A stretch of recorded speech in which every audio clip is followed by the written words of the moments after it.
Bienvenue à Hartlepool. The English Martyrs School in Hartlepool in Northumberland. It's an area of the country where traditionally learning languages has not been popular. In 2004, GCSE French and German results here were low. Only 38% of students managed a grade A star to C. But a year later, with a full year group still taking a language, results were up more than 10%. And in 2008, with languages now optional, 84% achieved an A star to C. 4 years ago, only 28% opted to take a language. In 2008, that had risen to 40%. So what's the school doing to get this level of success? Asseyez-vous. Il fait chaud ici, il fait chaud, donc si vous voulez enlever vos vestes, vous pouvez le faire parce qu'il fait chaud. Pour commencer aujourd'hui, on va parler, d'accord? On va parler, oui? I think we've really become a lot better at working out what kids need to do to get success in the exams. So whereas in the past we might have just been teaching various topics, we never really thought now is an opportunity to focus on a certain aspect of an exam. Everything we do now, we try and target some exam practice in it. Not so the kids think all the time, oh, this is for the exam, this is for the exam, but so that you put a certain spin on an activity. I still want some longer sentences. At the moment, if this was a GCSE exam, I can only give you a grade F. I can only give you a grade F. I can give you a grade C because you said je pense que, you used an opinion phrase. If they're doing a reading exercise, you might pull out, oh, and this is a way that they sometimes trick you in an exam, or this is a little technique for an exam that you might be thinking about all the time, so that they don't only think about exams in the mock exam time or in the year 10 exam time, that it's something that's a feature of all their lessons. When we're doing it this way, we're practicing our pronunciation all the way through, aren't we? Back in 2004, GCSE exam data revealed that the school's results had been particularly weak in the speaking test. From September 2004, with all Key Stage 4 classes, we introduced a 10-minute speaking focus in every lesson, where we would address one element of the speaking task, whether it was conversation or whether it was role play, but basically getting the students to become confident speakers of the foreign language. Je m'appelle Karine et j'ai 15 ans. Oui. On dit que je ressemble à ma grand-mère. We found that giving them confidence, either simply by giving them something to read or by doing choral speaking practice, then you often found that they were less worried about speaking out in front of others. And once they'd got the confidence, that helped them when they then went in to do an exam-type speaking test. Tout le monde, je ressemble à ma mère, mais je ne le pense. When you're doing your speaking, I think it's like you stutter a lot. Temps en temps, je peux. If you're like reading out loud to the class and things with everyone, it helps you remember.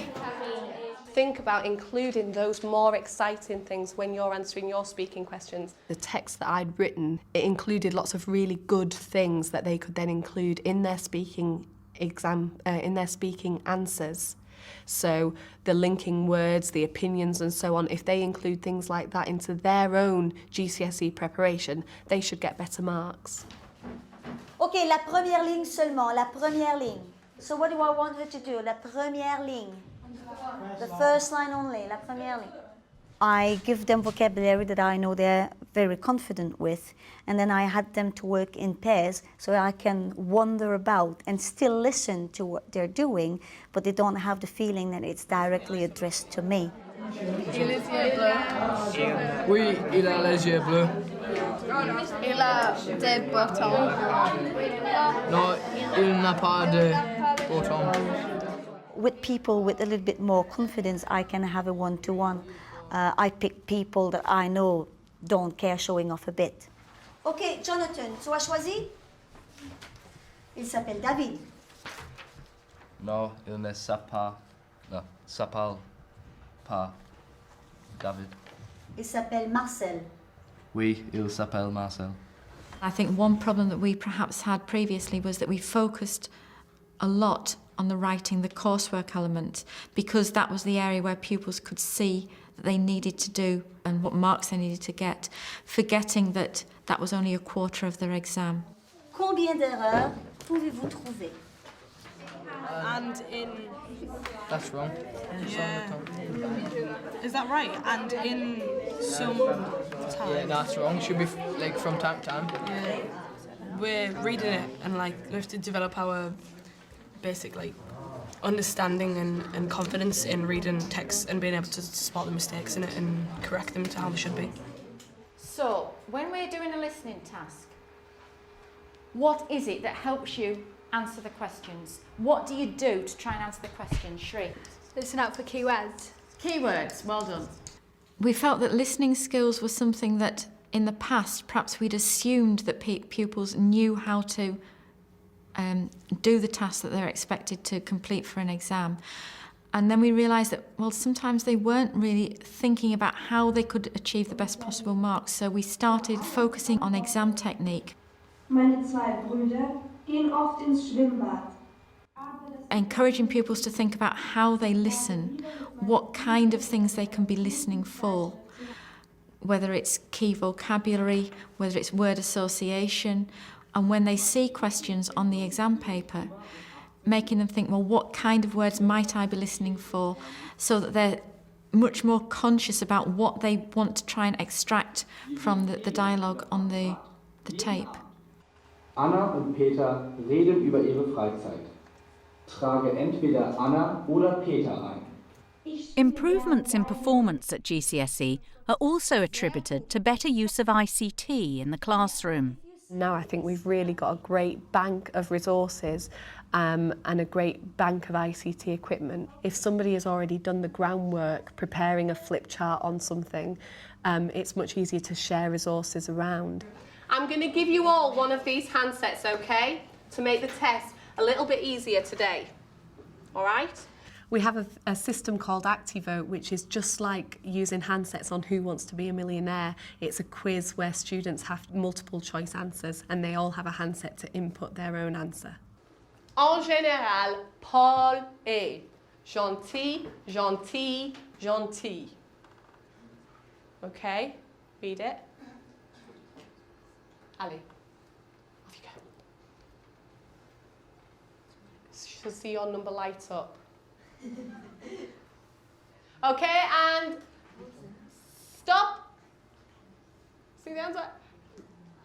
Ooh. Très bien. 87% of you. 20 of you got it right. Well done. 3 people got it wrong. Okay. Paul est gentil. Somebody who got it right, put their hand up and tell me why that was the correct answer. Charlotte. Because if it was B, then it would have been a girl, because to have the E. Brilliant. Absolutely brilliant. Okay. The lessons are made fun by the ActiVote machines where we get to do a test like that. It's just something that you can use to learn in a fun way. Like you get quizzes or you might get tests to like test you on what you've learned.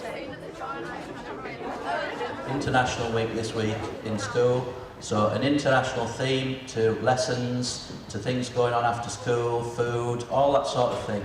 Special events that introduce an international perspective help students develop a positive attitude to learning languages. And every year more students here are choosing a language as a GCSE option. We did want to think about what we were doing to enhance the global dimension in school, because we feel that if our students are more globally aware, that might make them more aware of the need to have some language skills. In Hartlepool, students are not always aware of people speaking another language. Pupils in this area, some of them do go abroad on holiday, but it tends to be a package holiday where they're in a complex and they may be abroad, but they are not aware that they're in an area where people do not speak English. When we take them to France or to Germany, they've got to try their best to communicate. Last year I went to Germany and went to the Christmas market, and you can talk to the people around there and try and use German.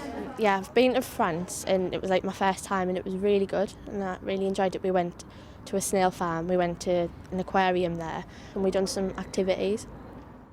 We've had a day at the local football club where the activities are focused around football, and that is designed to encourage and engage Year 9 boys particularly. We went down to the football club and we had loads of activities that helped us with our French, and I thought it was good because it was around the pitch, and since how we all support Hartlepool United, it got us really motivated and that to do it. It wasn't like lesson activity, it was more interactive and more fun. We've done Enterprise in Any Language for Year 9, 10 pupils, where they produce materials for Key Stage 2 pupils and then actually use those materials to teach elements of language to the primary school children. And that was really good for us because it got us to see that some stuff that we can use later on, that how French can be applied into real life, like in the business world and stuff, and how it's not just useful if you want to be a French teacher or something, so that definitely encouraged me to take it on further.